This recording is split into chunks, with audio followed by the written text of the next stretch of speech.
This is the Biblical Unitarian Podcast. Good morning and welcome to the Biblical Unitarian Podcast, the podcast that aims to start conversations about the oneness and unity of God and about the humanity of Jesus. My name is Dustin Smith, and as always, I will be your host. This is episode 239, entitled, Who is the Seed of Abraham? Yes, we are continuing our studies at looking through the various messianic prophecies within the Hebrew Bible. These are passages in which ancient and modern readers have detected a foretelling of the coming Messiah, God's anointed king, the king of the kingdom of God. And we're looking at these passages to discern what they can actually tell us about the identity of the Messiah, his relationship to Israel's God, his humanity, his role, his functions, all of these great things. So in this week's episode, we're going to look at another passage that's regarded by many as a messianic prophecy, and this is the promise concerning the seed of Abraham. Now, this promise appears repeatedly in the Old Testament, but it shows up primarily in the book of Genesis. That makes sense because that's the book in which Abraham is alive and God is speaking with Abraham.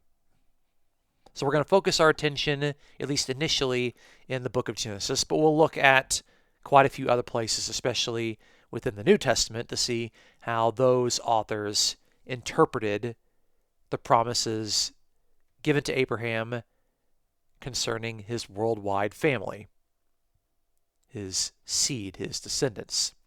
So here are some of the questions I would love to explore in this week's episode. First, what was the original promise made to Abraham, and how have interpreters sought to make sense of its wording?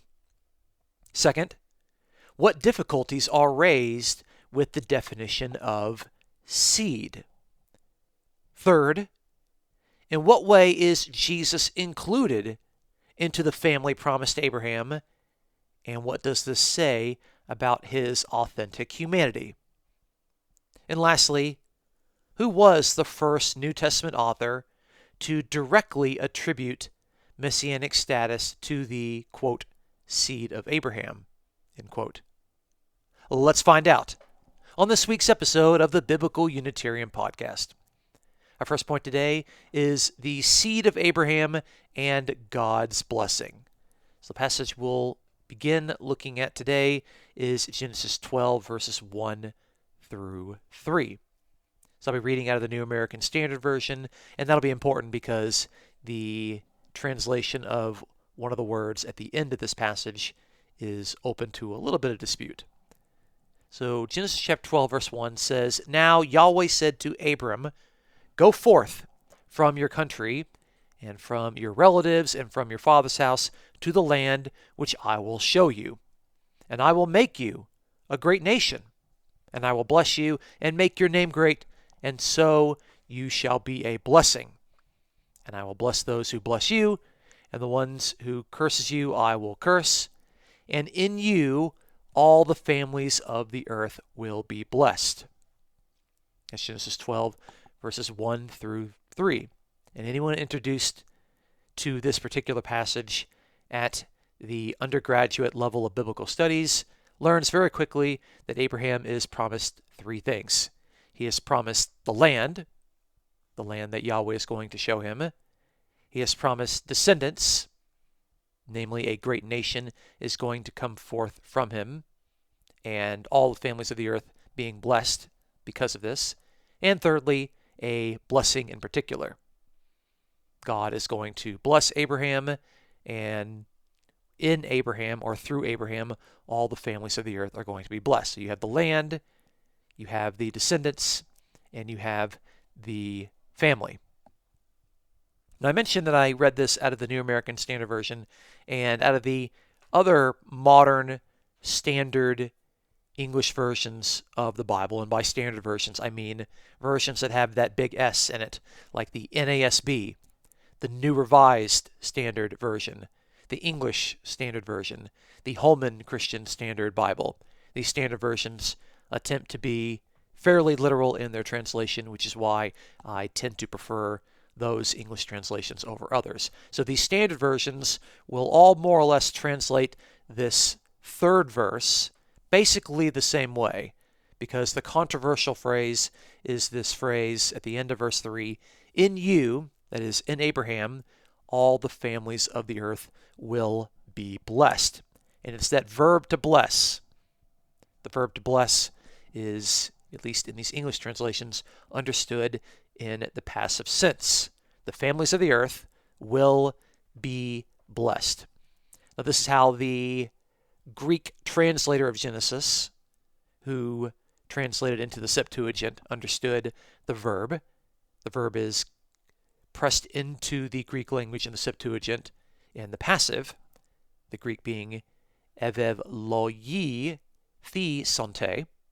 You can hear the passive there, the thi there.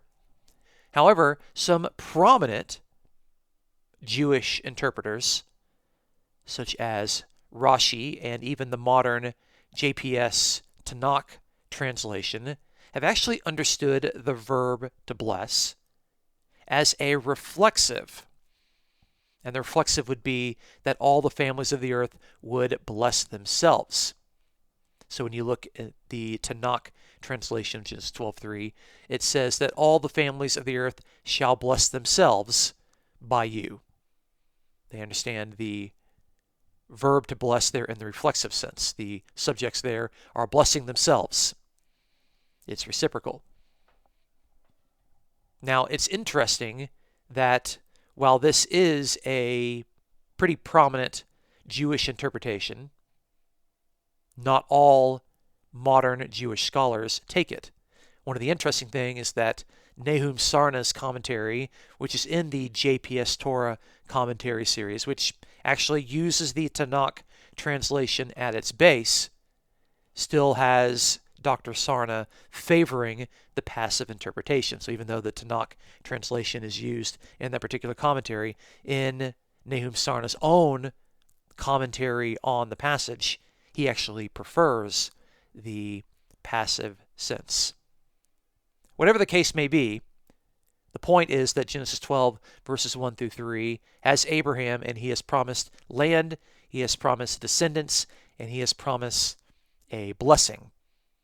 Even though the specifics of the blessing might be called into question, what is absolutely certain is that Abraham is promised this worldwide family, descendants.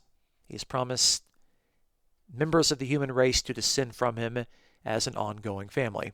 Now, this passage gets repeated in a variety of ways within the book of Genesis, but the promise gets solidified to refer to specifically a seed, the seed of Abraham, at the time of the sacrifice of Isaac. That is Genesis chapter 22. So let's look at this passage to see how the promise to Abraham and that his seed would be coming forth from him appears within Genesis. So Genesis 22 verse 16 says, "By myself I have sworn, declares Yahweh, because you have done this thing and have not withheld your son, your only son.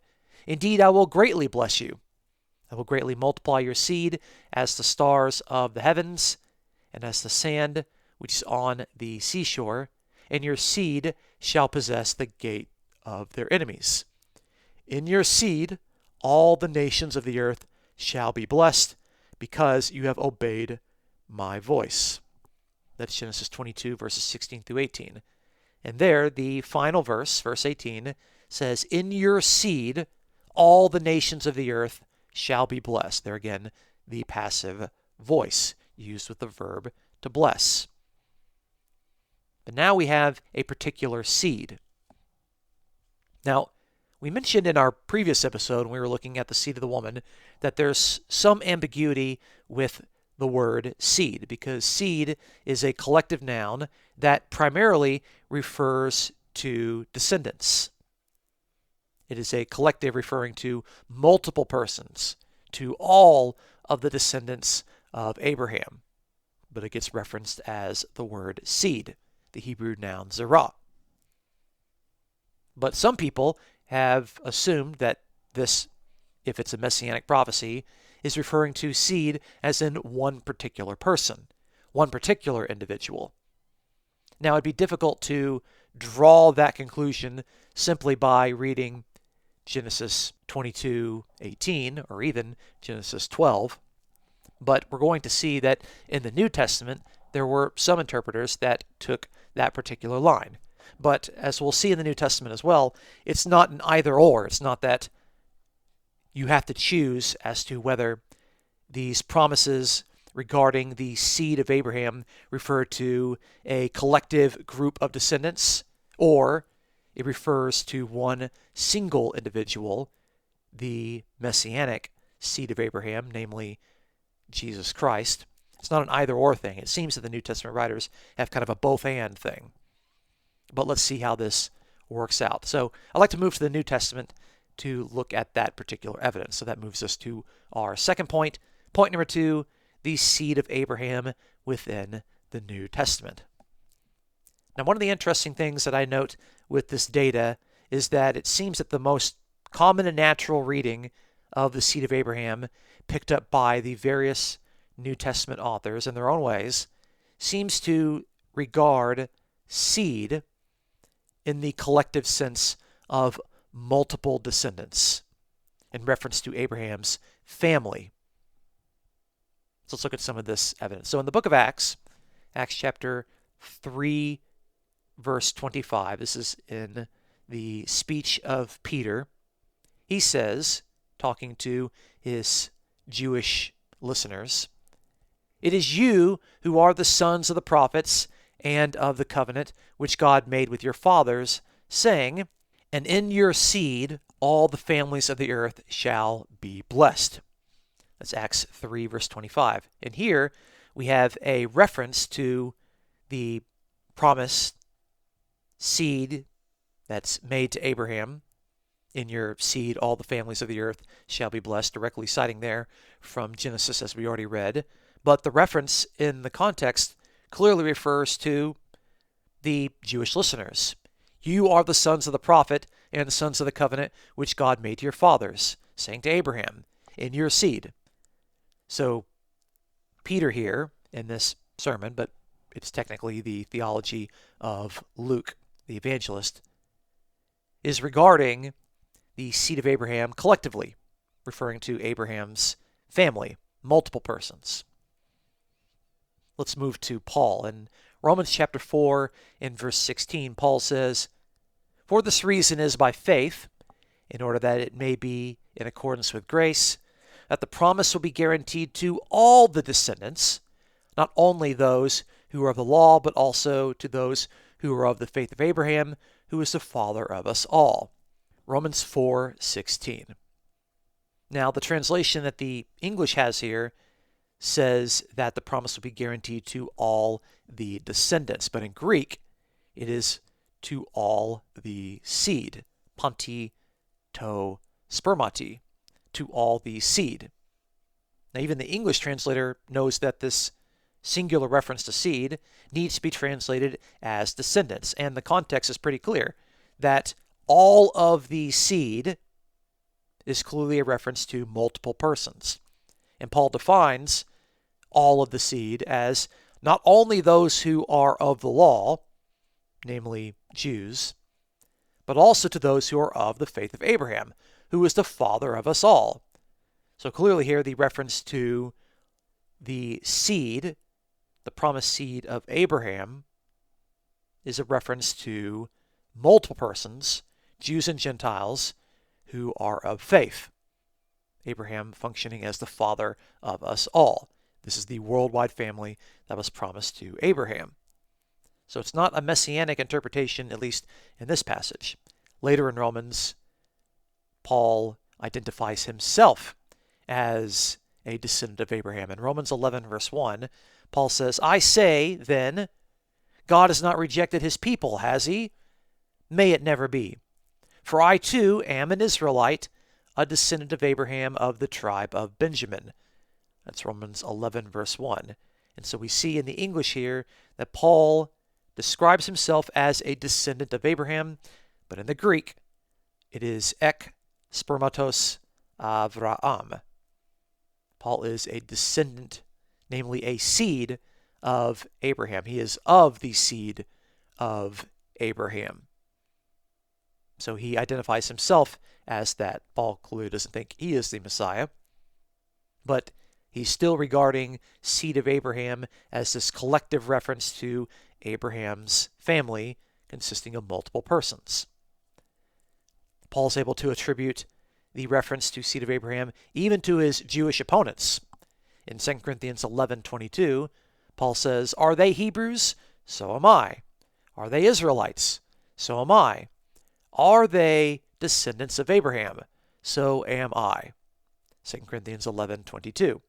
So Paul describes his Israelite Jewish opponents as the seed of Abraham, the sperma Avraham.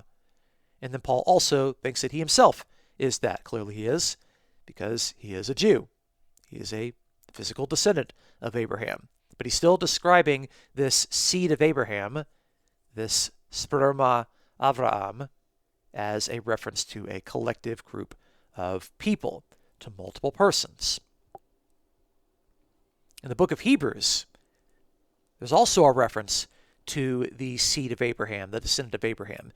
In Hebrews chapter 2, starting in verse 15, it says that Jesus might free those who fear death, that are subject to slavery all their lives. For assuredly, he does not give help to angels, but he gives help to the descendant of Abraham. That's Hebrews chapter 2, verses 15 through 16. So here we have the contrast of help that's not being given to angels, but help is given to the descendant of Abraham, to the seed of Abraham. Well, who is the seed of Abraham in the context? Who are those who are in need of help? Well, clearly, it's the people that need to be freed from the slavery of their lives, and they are being freed from the fear of death.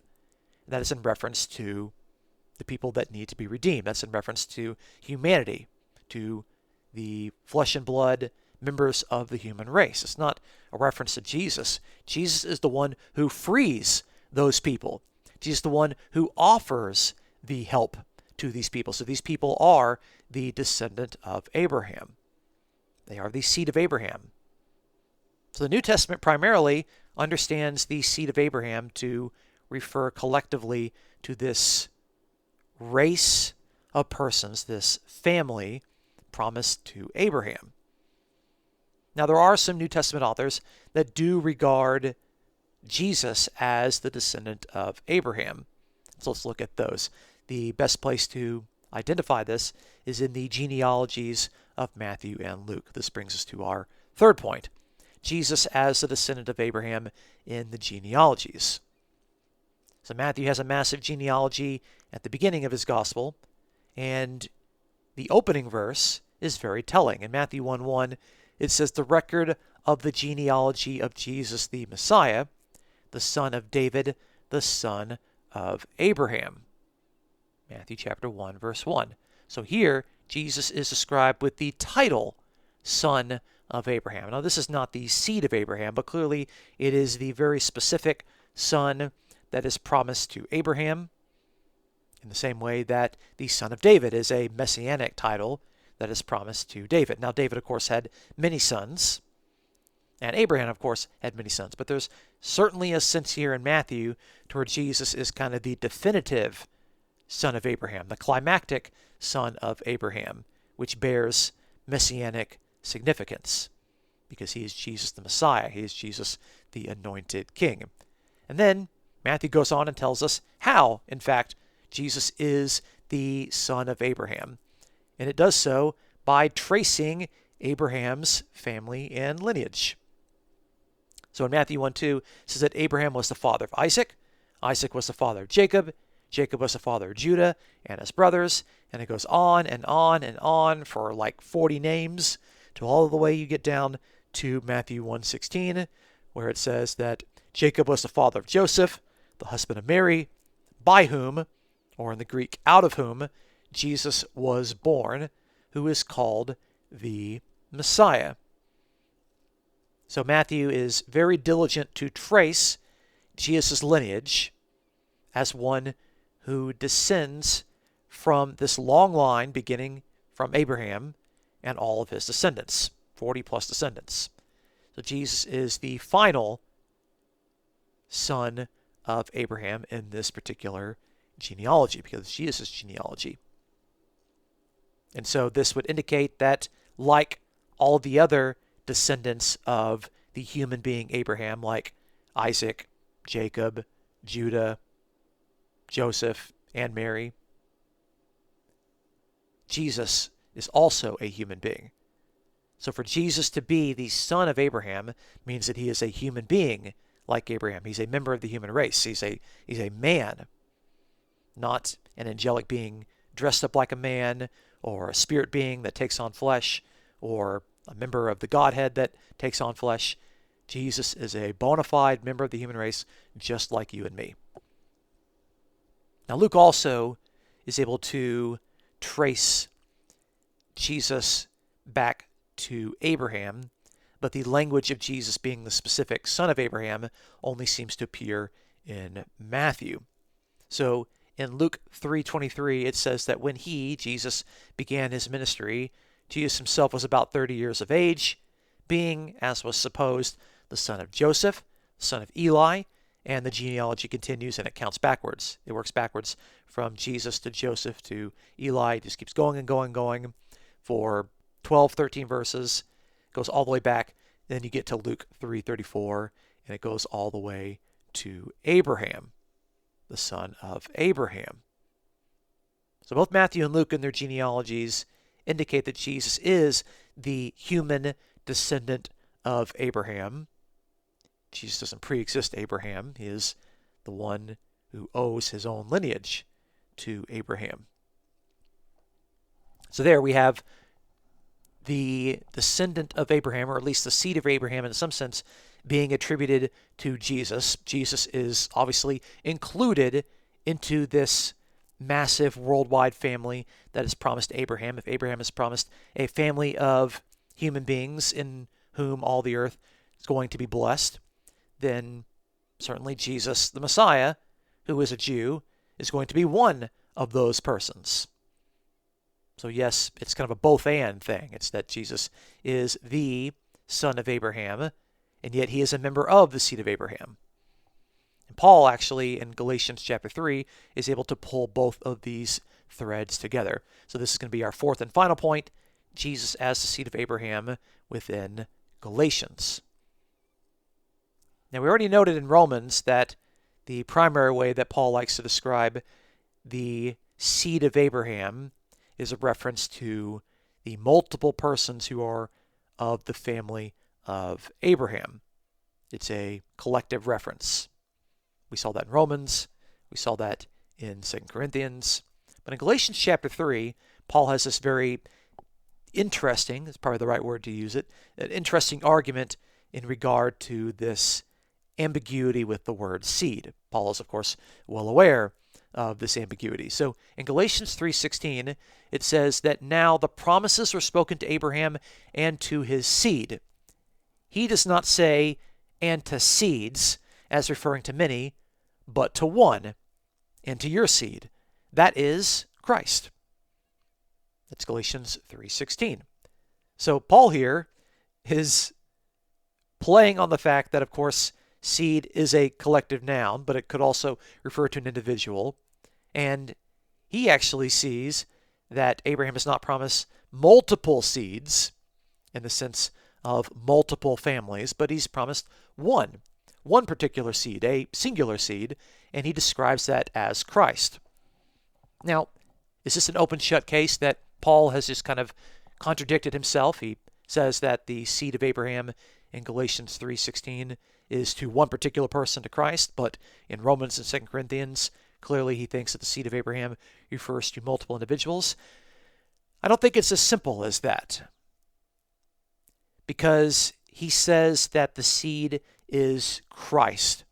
And part of Paul's understanding of Christ is that Christ is the Jewish king, the king who represents his people. So he is a single person, but he's a representative person of many other persons. That's why he says, "And to your seed, that is Christ." Christ is the reference to the king who represents his people. And we can see this at the conclusion of Galatians chapter 3 and verse 29, where Paul says that if you belong to Christ, then you are Abraham's seed, heirs according to the promise. Galatians 3:29. So in both of those references, the word for seed is singular in the Greek. Paul says in Galatians 3:16 that the singular seed refers to Christ. And then in Galatians 3:29, the seed refers to those persons, multiple persons, who belong to Christ. They are Abraham's seed, and they are heirs according to the promise. Notice there that the connection to Christ as the one person who represents his people allows the singular seed to be represented by this second Adam figure, this representative messianic figure Christ, and the seed can refer to both the representative individual, that is Jesus, and it can also refer to the persons that Jesus actually represents, the multiple persons. So the seed refers to a singular person in Galatians 3:16, but it refers to multiple persons in 3:29. But what we can say there is that Paul does understand the seed of Abraham messianically.